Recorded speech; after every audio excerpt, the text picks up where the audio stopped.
Welcome to the Deep Dive. It's Monday, May 19th, 2025. And yeah, the crypto markets have definitely seen a bit of a pump recently. Today, we're going to unpack some of the key things happening behind the scenes, looking at, big developments in crypto and related tech. That's right. We've got a really interesting mix today. We'll be talking about proposed U.S. laws, new rules coming out of the U.K., the latest chapter in the SEC versus Ripple saga. Oh, yeah, it's still going. Still going.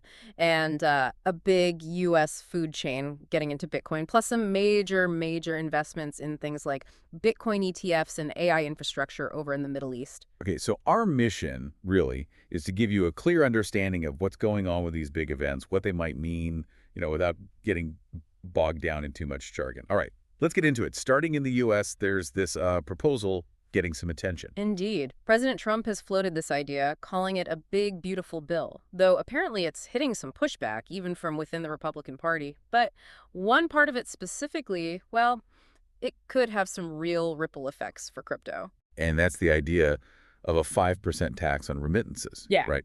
So money being sent out of the U.S. by non-citizens. How does crypto fit into that picture?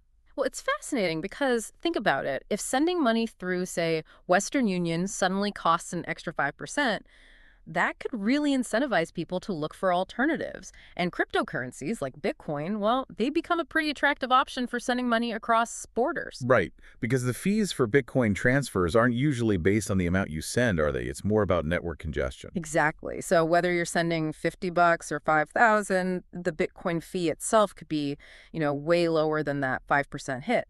And this also brings up the whole idea of self-hosted crypto wallets. Okay, maybe quickly explain that for folks who aren't deep in the weeds. What's a self-hosted wallet, and why does it matter here? Sure. So basically, a self-hosted wallet means you control the private keys, not some exchange or third party. It gives you full control. And theoretically, it means you can send and receive crypto without going through those regulated companies, potentially, sidestepping traditional remittance rules. And maybe this tax. Oh, okay. So if this bill actually passes, Yeah. we could genuinely see a spike in demand for Bitcoin, maybe other cryptos too, just for sending money internationally. That's the logical connection. Yeah. The sources we looked at suggest this tax could actively push people who regularly send money home towards crypto as a, cheaper way to do it, which, of course, might create some tension with governments wanting to track that money flow. We could see more regulatory focus there if this takes off. And it's interesting you mentioned the bill. Apparently, while the White House site might be light on details, there's supposedly a massive document, like over 1,100 pages. Yeah, that's what the reporting suggests. Makes you wonder what else might be tucked away in there. Yeah. Okay, let's shift focus across the pond now to the UK. Some regulatory changes happening there, too. That's right. Starting January 1st, 2026, crypto service providers based in the UK have some new hoops to jump through. Okay, what kind of hoops? What do they need to do? They'll need to collect and report data, specifically user data and transaction data. But importantly, this is for users who are tax residents in the UK or in other countries that are part of this specific crypto reporting standard. Gotcha. So it's not like every single user worldwide using a UK exchange gets reported. Correct. It's focused on tax residency, and these reports, they'll need transaction summaries, things like that. The first one, covering 2026, is due by the end of May 2027. And what happens if these companies don't comply? Are there teeth to these rules, penalties? Oh, yeah, definitely. Fines can go up to £3,000 per user if they don't report late or give bad info. So, for a big exchange with thousands, maybe hundreds of thousands of UK resident users, that could add up very fast. It's a big incentive to get it right. Does this potentially, push activity towards decentralized exchanges, the ones that don't really have a central company to regulate? That's a really good question. It's certainly something people are discussing. Yeah. Could these rules inadvertently make DEXs look more appealing to some users? Maybe. Food for thought. Okay, let's talk about the SEC and Ripple. Feels like we've been talking about this forever. Any updates? Is it nearly over? Well, there was a recent development. The judge denied a specific motion about an indicative ruling on their proposed settlement. But it sounds like it might not be the big setback, it seems like, at first glance. Oh, why was it denied then? Not because the judge hated the settlement. No, apparently it was more about how they filed it. Procedural errors, basically. They didn't follow the right steps in asking the judge to pre-approve parts of the deal. Ah, so a legal technicality, not a fundamental problem with the settlement itself. That seems to be the case, yeah. From what we're seeing, a settlement still looks very much on the cards, maybe even, in the next few weeks. Okay, that'd be big news for the space. What's Ripple saying about this little bump in the road? Their chief legal officer basically said, look, this procedural thing doesn't change our core argument. They still firmly believe XRP isn't a security, and they expect a final resolution. Right, sticking to their guns. Mm-hmm. Okay, let's switch gears completely. From legal battles to burgers and shakes. I hear a big U.S. chain is taking Bitcoin now. That's right. Steak and Shake, though they've rebranded now, it's Steak and Shake, they've started accepting Bitcoin. Wow. But here's the really interesting part. Go on. They're using the Lightning Network to do it. Ah, okay. Explain why that's significant. Lightning Network versus just plain Bitcoin on the main chain. Yeah, so the Lightning Network is like a layer on top of Bitcoin. Think of it as an express lane. It lets you do lots of small transactions really fast and super cheap, almost instantly off the main Bitcoin blockchain. Then they get settled up later. So much better for buying like a milkshake and waiting for a regular Bitcoin confirmation and paying a potentially higher fee.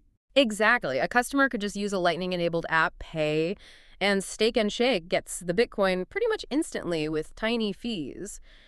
And the thinking is, maybe the Lightning Network is the key to making Bitcoin practical for everyday stuff, not just the main blockchain itself. It bridges that gap between wanting instant payments like we're used to and the business maybe wanting the benefits of receiving Bitcoin, like potentially lower fees than credit cards. Precisely. It's a big test case, really. If this works smoothly for them, you could see other big retailers thinking, maybe we should look at this too. Scalability and just, people understanding how to use it.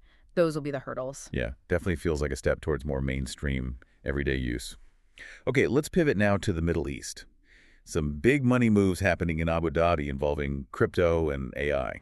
Correct. Two major things. First, Abu Dhabi's sovereign wealth fund. That's like the government's giant investment arm. Right. They've revealed they put a whopping $400 million into BlackRock's Bitcoin ETF. 400 million. Wow. Was that their first time buying into it? No, they had already reported a smaller stake back in March, around $48.5 million, holding millions of shares. So this is a huge increase.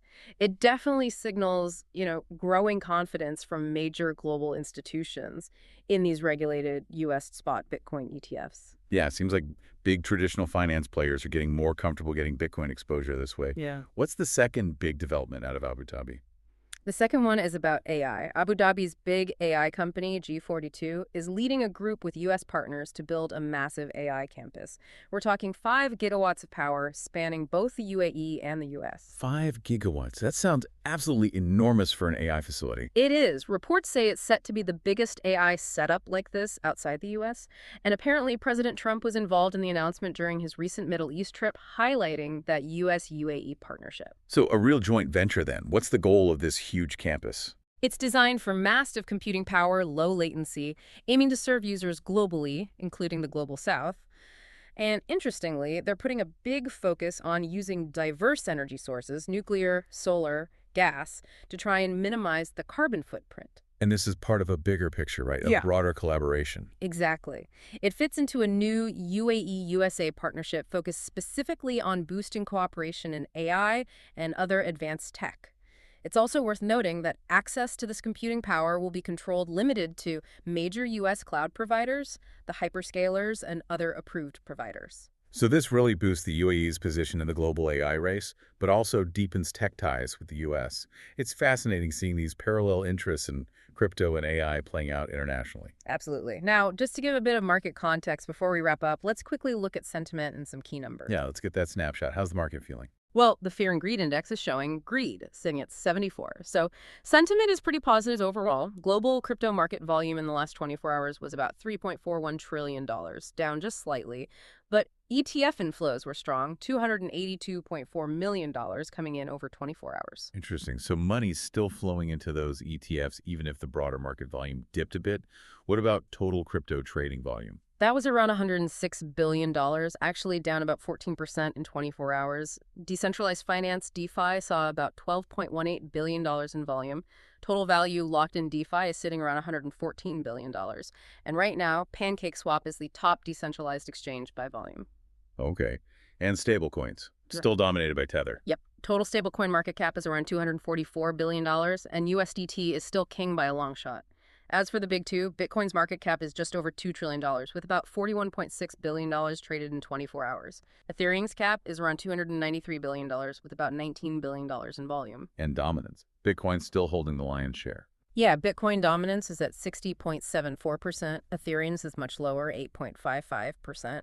Oh, and quick note on NFTs, CryptoPunks actually overtook OpenSea recently as the top marketplace by market share. Interesting shift there. And finally, the prices. Where are BTC, ETH, and XRP sitting right now? Okay, as we record this, Bitcoin is roughly $105,388, up a tiny bit in 24 hours. Ethereum is around $2,431, down slightly. And Ripple XRP is trading near $2.38, also up marginally. But, these numbers move fast. They certainly do. Okay, wow. That was a lot to cover. A really comprehensive look at some key developments. So boiling it all down, what are the main takeaways you think people should keep in mind? I think the biggest thing is how interconnected everything is.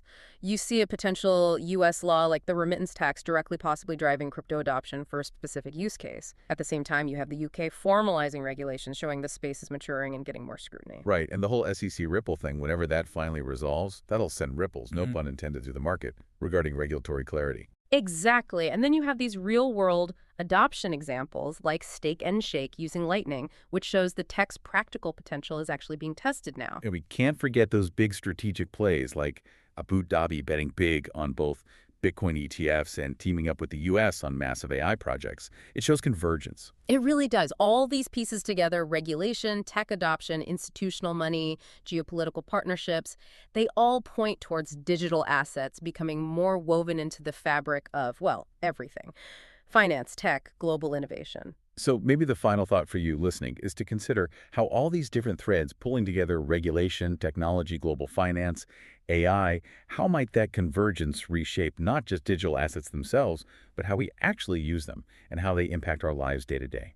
Definitely a lot to keep watching. Thanks for joining us on this deep dive.